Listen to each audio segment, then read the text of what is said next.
शिवलिंगा। रहीम और उसकी अच्छी तरह से प्रशिक्षित कबूतर सारा एक ट्रेन के डिब्बे में अकेले हैं।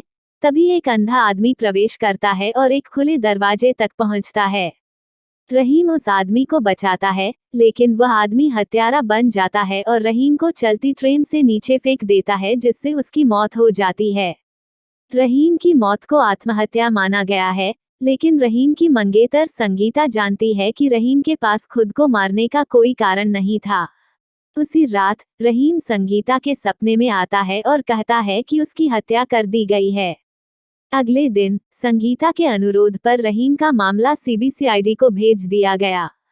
शिवलिंगेश्वरन उर्फ शिवा एक सख्त सीआईडी अधिकारी है, जिसकी शादी सत्या नाम की एक रोमांच चाहने वाली लड़की से हुई है। दोनों एक घर में रहते हैं जो कब्रिस्तान के पास है। शिवा को रहीम का मामला सौंपा गया है और वह जांच शुरू करता है। उसी रात सत्या को एक बच्चे का भूत दिखाई देता है और वह इससे डर जाता है।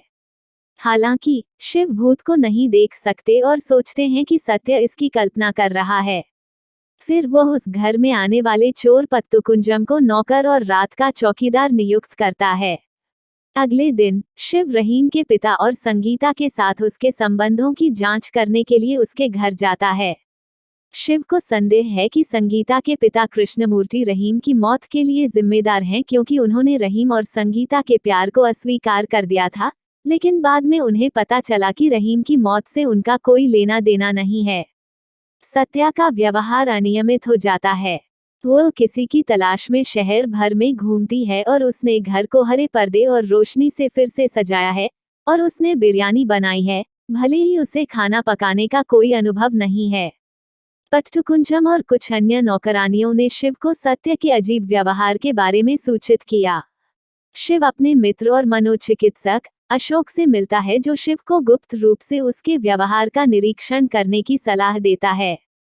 उस रात शिव जल्दी घर लौट आते हैं। उसे एक आदमी की आवाज सुनाई देती है और सिगार जलने की गंध आती है।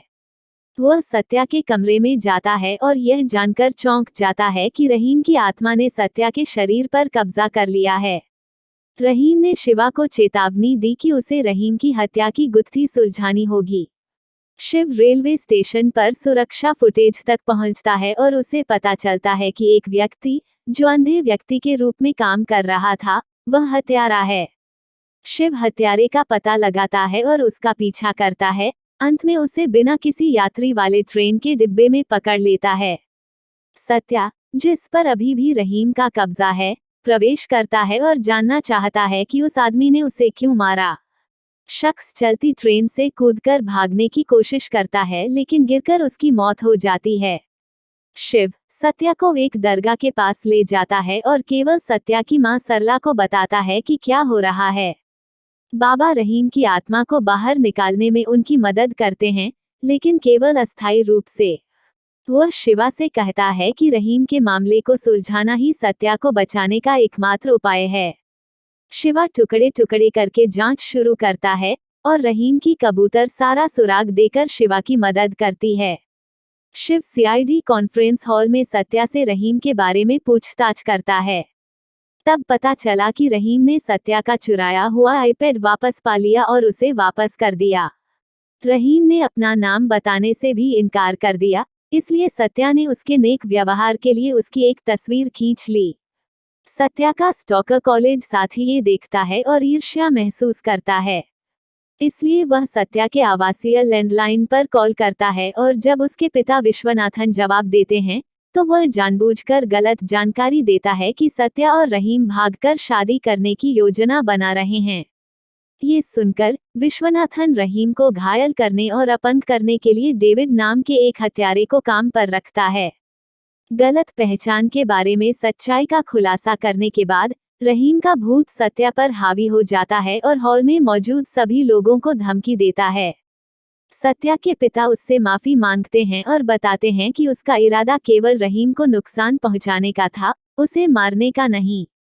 शिव भी रहीम से सत्य के शरीर को छोड़ने के लिए विनती करते हैं और हत्यारे को दिखाने का वादा करते हुए रहीम से उसे अपने पास रखने के लिए कहते हैं। फिर ये पता चला कि एक कबूतर दौड़ आयोजक ने रहीम को घायल करने के लिए डेविड के काम का पता लगाया और डेविड को उसे मारने के लिए अधिक पैसे दिए क्योंकि रहीम और सारा कबूतर दौड़ में उसके प्रतिद्वंद्वी हैं और यह जोड़ी हमेशा जीतती है। आयोजक को उसकी असमर्थता के कारण उसके दोस्तों द्वारा अपमानित किया जाता है। आविष्ट शिव ने सभी गुर्गों को मार डाला, जबकि रहीम को अपने शरीर से बाहर निकलने और कबूतर दौड़ के आयोजक को मारने की अनुमति दी। अंत में श्रेय, शिव और गर्भवती सत्या का पुनर्मिलन होता है। यदि ये कहानी आपको पसंद आई हो तो अपने दोस्तों और अन्य लोगों के साथ शेयर जरूर करिएगा।